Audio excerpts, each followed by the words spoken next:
Greetings and welcome to the Fan Perspective. I'm your host Nathan Lyle, and this is NBA Weekly, the show where once a week I take a look back at a few things that have happened recently in the association and a few things I'm looking forward to in the coming days. So, some of the first big news is that it has been announced that Kevin Durant's season is officially over. He's going to be having surgery to repair his foot, a fracture in his foot. Apparently there's some sort of bone spur or something. The estimated time of his expected return is like 4 to 6 months. So, yeah, he's not coming back this season. But in the meantime, the Thunder, even though without Durant, I don't think they have any real chance of getting a championship, much less getting past the first round. As long as you have Russell Westbrook, you're still a very strong playoff contender. Speaking of Westbrook, this week he had his 10th triple-double of the season, which was then taken away because the league reviewed the game and took away one of his rebounds. And there are some people crying foul, other people who are just shocked, like I didn't know they could do that. Me personally, I'm wondering why they don't use this more often, because there have been some controversial stats, in the league before, specifically regarding Russell Westbrook. Do y'all remember that playoff game where he got a triple-double?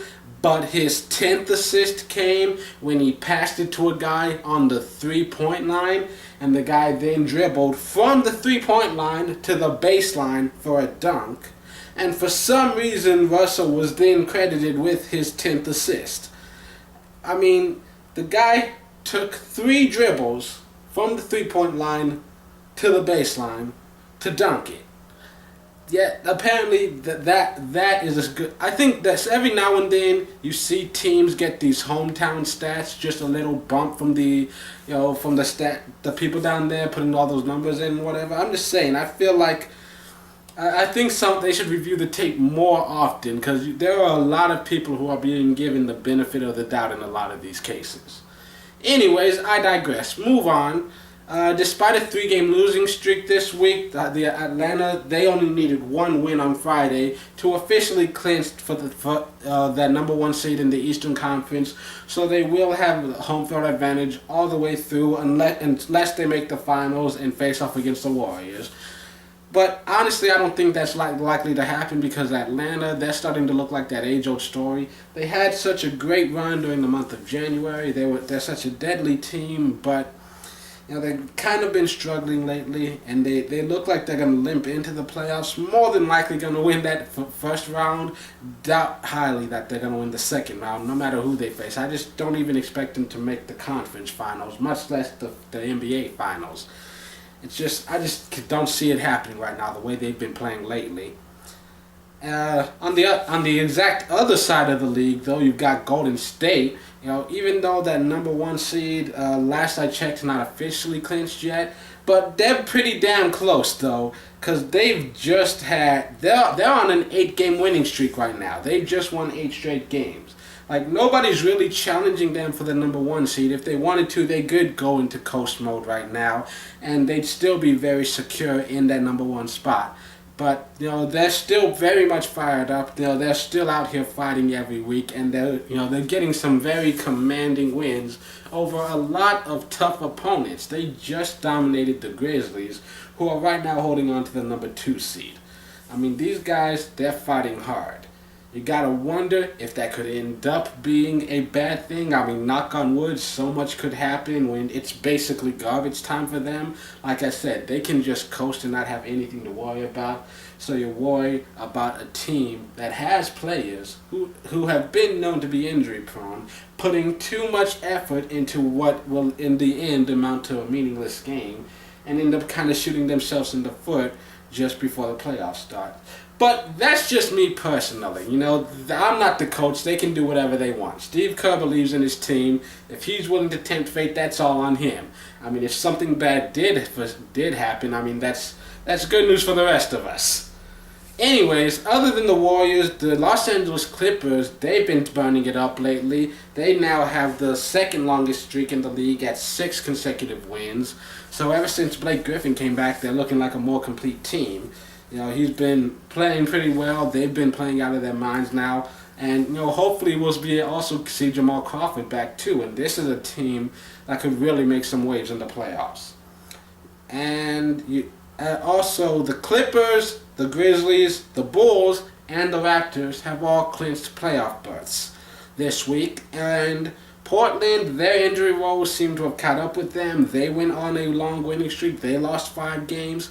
Currently still, though, in the top 4 because they've got a very big lead on the division, and the 3 division winners automatically get to host a home playoff game, in at least for the first round. So, yeah, there's some controversy there since technically the Clippers have same amount of losses, 3 more wins. And, it starts to make me kind of doubt the system because they've got a very weak division. I think the only other team that even has a winning record is the Thunder. So there's that but you know what? It's a whole conversation that I'm sure other people have already had. I don't have time for that in this video. Ain't nobody got time for that. Okay, some people have time for that, just not me. Anyways, then speaking of losing streaks, the Wizards. Just when you think they're getting shit together, they win out. They falter. They trip up. They win and lost 4 straight games. And also the Bucks, they had a 6-game losing streak. Their playoff seeding is in jeopardy. I mean, their lead on the 6th seed has seriously shrunk. And, if they keep losing an exorbitant amount of games, they haven't officially clinched the playoff berth yet. There's still a chance that they could just lose every single game from here to the end of the season and end up getting knocked out of the playoffs completely. So they have to start fighting. And also, speaking of losing streaks, the Pacers, they had their longest winning streak of the year, followed by what's possibly their longest losing streak of the year. I don't know. It was painful for me to pay attention to because early in the season they were playing so horribly, so banged up. I just didn't really pay attention to them. I figured their season was done. I didn't expect them to fight back and whatever. But then they did fight back, and I start rooting for them again. And then it's like, they start playing bad again. So I don't know. I'm giving up until they officially clinch. I'm just gonna assume they're not gonna do anything with their season. Like, I'm tired of getting my hopes up with these guys. At least this season. Next year with Paul George back, everything will be fine again. But until then, it's whatever. I just don't care right now. So, anyways, New Orleans, they were the 8th seed, and people were starting to doubt the Thunder's chances to get in. Then they went on a losing streak. They lost 4 straight games. They're still in the fight, but especially in the Western Conference, this late in the season, when you shoot yourself in the foot like that, it really hurts your chances. Especially, as I said before, you're trying to fight off the Thunder. Steven Adams is healthy again, Cantor is back, and Russell Westbrook putting up MVP type numbers. I doubt he'll get it because he's like, for me, he's the second half MVP. But for the entirety of the season, there's at least 2 other players who deserve it slightly more than him. But he is balling out, though. Give him his props. I'll give the boy his props. And some other big news that has happened this week. Jimmy Butler for the Bulls and Dwight Howard for the Rockets. Both of them returned from their injuries and they're getting playing time again. Evan Turner had a double-double. Reggie Jackson had a triple-double. And the Rockets inserted Josh Smith into the starting lineup, and he was 1 rebound short of a triple-double. So Jay Smooth getting his groove back. And so now we move on to a few games I'm looking forward to seeing in the upcoming week. First of all, on Saturday, you've got the Hawks at the Hornets. Hornets still in that fight, trying to climb back into the playoffs. And if they do manage to win here, this could be a huge just confidence builder because more than likely this is the team that they would probably end up playing in the first round. And then you've also got the Thunder at the Jazz. The main storyline here, you've got Cantor going back to his former team. And I just want to see that matchup, him versus Gobert. Let's see the 2 of them go head-to-head.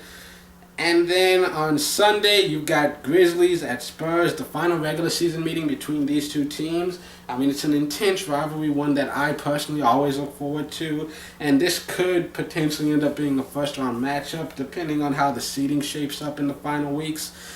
And it's also a chance for the Grizzlies to win the season series. And then you've got the Mavs at the Pacers. Mavs, as of right now, they're still not guaranteed a playoff spot, so they've got to keep fighting.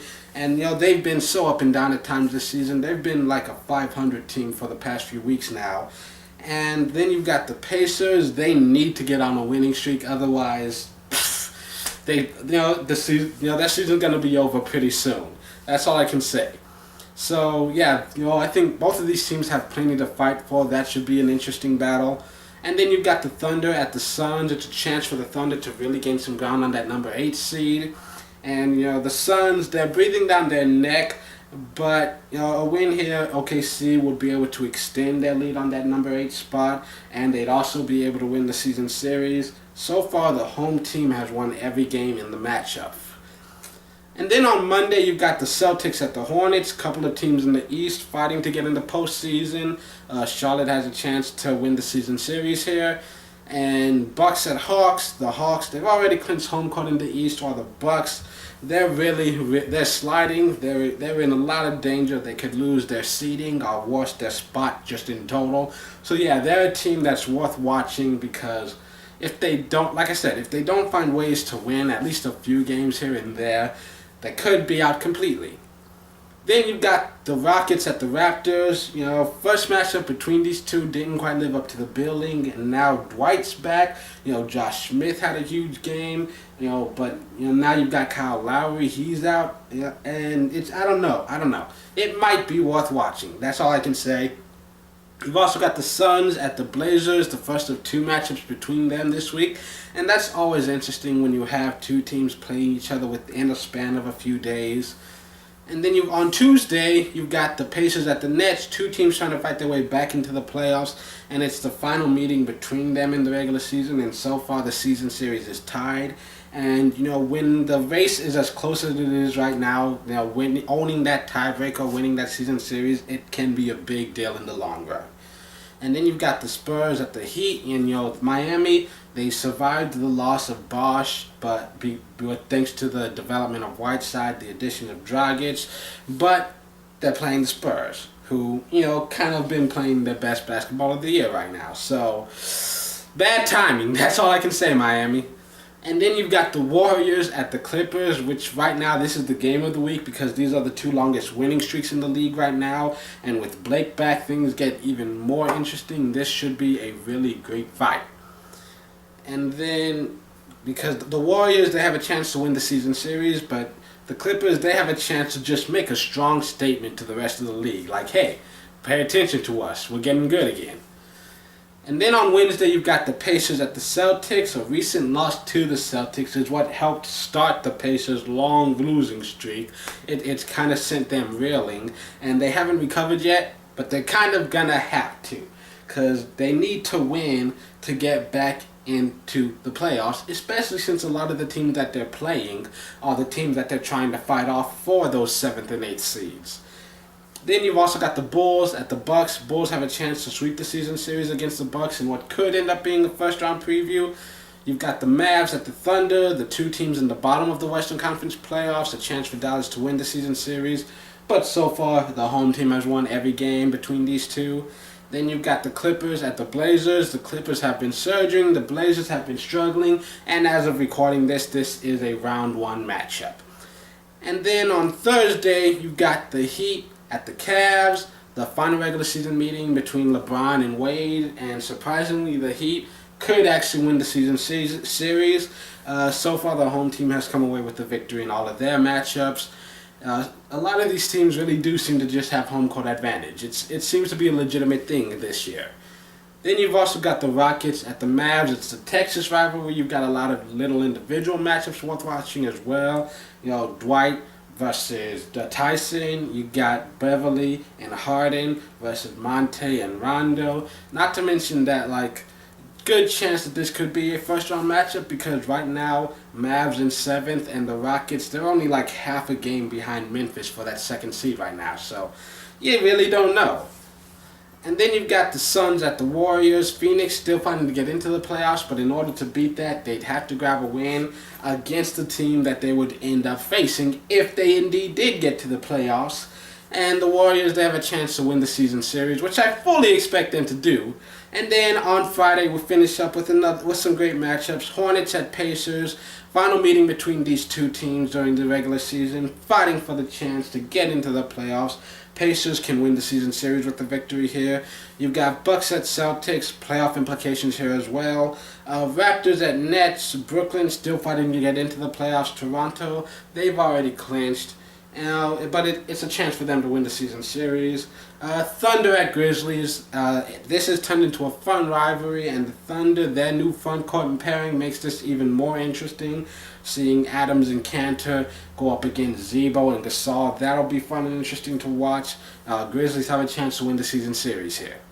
So, that's it for this edition of NBA Weekly. Tune in next week for another all-new edition. Until then, this has been The Fan Perspective. I'm your host, Nathan Lyle. Have a good week and happy April. Summer's almost here. Well, technically spring is here, but I live in Texas. Winter lasted 2 weeks for us. And that wasn't even 2 consecutive weeks. We had a bunch of random cold days just scattered about here and there. And now we're already back in the 80s, heading up to the 90s pretty soon. So, yeah. Now, you don't even need to know that. Why did I even tell you that?